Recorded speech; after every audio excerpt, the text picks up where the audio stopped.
வாங்க சமைக்கலாம் மதுரை கிச்சன் ரெசிபியில். இன்றைக்கி என்ன ரெசிபின்னு பார்த்தீங்கன்னா, நம்ம பச்சை வாழைப்பழம் வச்சு தாங்க ஒரு சூப்பரான ஸ்வீட் செஞ்சு பார்க்க போகிறோம். இது செய்கிறது வந்து ரொம்ப சுலபமாக செஞ்சு முடிச்சிடலாம். ஆனால் டேஸ்ட் வந்து செம்மையாக இருக்கும். அதுக்கு 4 பச்சை வாழைப்பழம், நல்லா பழுத்த பழமாக 4 பழம் எடுத்துக்கோங்க. அதை எடுத்துகிட்டு தோலை உரிச்சிட்டு இந்த மாதிரி குட்டி பீஸாக நறுக்கி வச்சுக்கோங்க. இதை பார்த்திங்களா, இந்த பழம் வந்து நல்லா பழுத்து இருக்கனால, கனிஞ்சிருக்கனால நல்லா மஞ்சளாக நல்லா இருக்குது. அது இருக்கட்டும். அதுக்கப்புறம் நம்ம கடாயை காய வச்சுட்டு, அதுக்கப்புறம் வந்து ஒரு ஸ்பூன் வந்து நெய் சேர்த்துக்கோங்க. நெய் சேர்த்துட்டு நம்ம நறுக்கி வச்சுருக்க வாழைப்பழத்தை சேர்த்து நல்லா வதக்கி கொடுங்க. இந்த நெய்யிலே நல்லா வதங்கி அப்படியே மசிஞ்சு வரணும். அந்த அளவுக்கு நல்லா வதக்கி விடுங்க.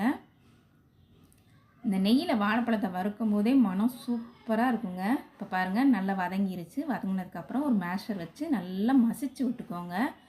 ரொம்ப கூழ் மாதிரி மசிக்கிறதுக்கு வராது.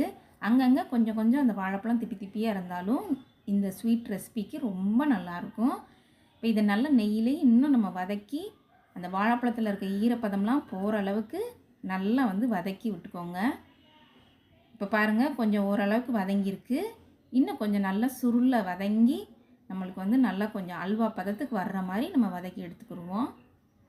இப்போ பார்த்திங்களா, நல்லா சுருண்டுருச்சு வாழைப்பழம்.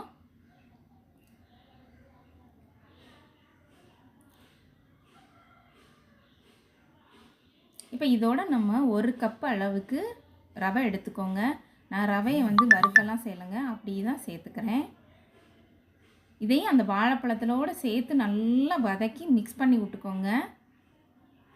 பார்த்திங்களா, 2 வாழைப்பழமும் ரவையும் சேர்ந்து நல்லா வதங்கிட்டு அந்த புட்டு பக்குவத்துக்கு இருக்கும். இப்போ இந்த நேரத்தில் நம்ம வந்து ஒரு 200 ml 1 கப் அளவுக்கு பால் சேர்த்துக்கோங்க. நான் காய்ச்சின பால் தாங்க சேர்த்துருக்கேன். அந்த பால், இந்த ரவை, வாழைப்பழம் எல்லாம் சேர்ந்து நல்லா வெந்து இந்த மாதிரி வரும் பக்குவமாக இருக்கும்போது இதோட 1/2 கப் வந்து சீனி சேர்த்துக்கோங்க, சுகர் சேர்த்துக்கோங்க. இந்த ரவை வந்து நான் வந்து 150 கிராம் எடுத்திருக்கேன். நீங்கள் வந்து 100 கிராம் வந்து சுகர் சேர்த்துக்கிட்டிங்கன்னா இனிப்பு கரெக்டாக இருக்குங்க. இப்போ பாருங்கள், நம்ம வந்து சுகர் சேர்த்ததுக்கப்புறம் நல்லா வந்து அந்த சீனி வந்து மெல்ட் ஆகி எல்லாம் சேர்ந்து நல்லா ஒன்றா வெந்து வரும்.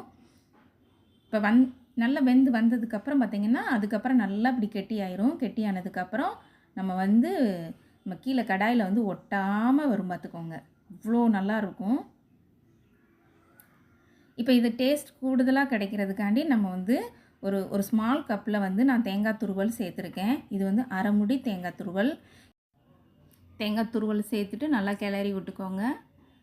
இப்போ இதோட நான் வந்து ஃபுட் கலர் வந்து கேசரி பவுடர் தாங்க ஒரு பிஞ்சை எடுத்துகிட்டு 1 ஸ்பூன் தண்ணி சேர்த்து நல்லா கலந்து விட்டுட்டு இந்த மிக்சரோடு சேர்த்து விட்டுக்கோங்க. சேர்த்து விட்டுட்டு நல்லா கலந்து விடுங்க. நான் வீடியோன்றக்காண்டி தான் ஃபுட் கலர் சேர்த்துருக்கேன். நீங்கள் ஃபுட் கலர் சேர்க்காமல் கூட நீங்கள் அப்படியே கூட இந்த ரெசிபியை செஞ்சு சாப்பிட்லாம். டேஸ்ட்டு நல்லாயிருக்கும். இப்போ கலர் சேர்த்ததுக்கப்புறம் நம்ம வந்து மிக்ஸ் பண்ணி விட்டதுக்கப்புறம் இதோட 1 ஸ்பூன் நெய் சேர்த்துக்கோங்க. நெய் சேர்த்துட்டு எல்லாம் ஒன்றா சேர்ந்து வர அளவுக்கு நல்லா கிளறி விட்டுக்கோங்க.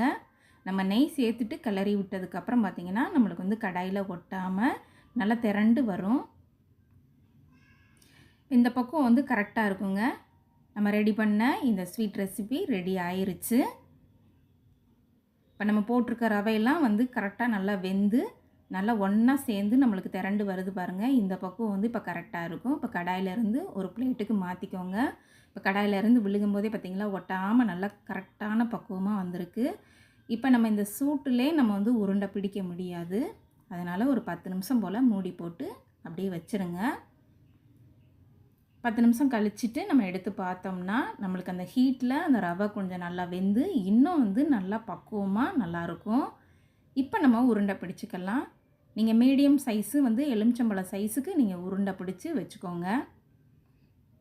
இப்போ பார்த்திங்களா, நம்ம உருட்டி விடும்போது நல்லா வந்து நம்மளுக்கு ஒட்டாமல், கையில் ஒட்டாமல் கரெக்டான பக்குவமாக கிடைக்கும். இப்போ நம்ம அந்த உருண்டை பிடிச்சி வச்சுருக்கும் போதே குழந்தைங்கள்லாம் பக்கத்தில் இருந்தாங்கன்னு வச்சுக்கோங்களேன், கண்டிப்பாக வந்து நம்ம வந்து எடுத்து அப்படி ஒரு அருமையான ஸ்வீட்டுன்னு எடுத்து சாப்பிட்டுக்குருவாங்க. சூப்பராக இருக்கும் இந்த ரெசிபி. வந்து எக்ஸ்ட்ரா வந்து நம்மளுக்கு வந்து டேஸ்ட்டுக்காண்டி தான் நம்ம திருப்பி ஒருக்க சொலை ஃப்ரை பண்ண போகிறோம். இப்போ எல்லாத்தையும் ஒன்று போல் வந்து இந்த மாதிரி உருட்டி எடுத்து வச்சுக்கோங்க ஒரு பிளேட்டில். இப்போ பணியாரக்கல் நல்லா காஞ்சிருக்கு. காஞ்சதுக்கப்புறம் நம்மளுக்கு வந்து ஒரு 1/2 ஸ்பூன் மட்டும் நெய் சேர்த்துக்கோங்க.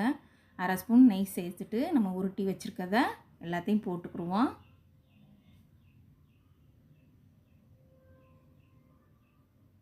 இப்போ நீங்கள் வந்து தீ வந்து மீடியம் ஃப்ளேம்லேயே வச்சு லைட்டாக அப்படியே பெரட்டி பெரட்டி மட்டும் விடுங்க. ஹை ஃப்ளேமில் வச்சிட்டிங்கன்னா ரொம்ப வந்து கரிஞ்ச மாதிரி ஆயிரும்.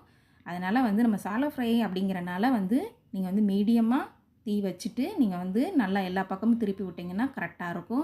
இப்போ நான் வந்து பணியாரக்கல்ல ரெடி பண்ணி காமிக்கிறேன். நீங்கள் வந்து இந்த வடைச்சட்டி கடாயில் எதுலனாலுமே ரெடி பண்ணி எடுத்திங்கனாலும் நல்லாயிருக்கும், டேஸ்ட் நல்லாயிருக்குங்க. இந்த மாதிரி ஒரு தடவை உங்கள் வீட்டில் செஞ்சு பார்த்துட்டு எப்படி இருக்குங்கிறத எனக்கு மறக்காமல் கமெண்ட் சொல்லுங்கள். நம்ம சேனலை லைக் பண்ணுங்கள், ஷேர் பண்ணுங்கள், மறக்காமல் சப்ஸ்கிரைபர் பண்ணிக்கோங்க. மீண்டும் ஒரு அருமையான ரெசிபியில் உங்களை எல்லோரையும் சந்திக்கிறேன்.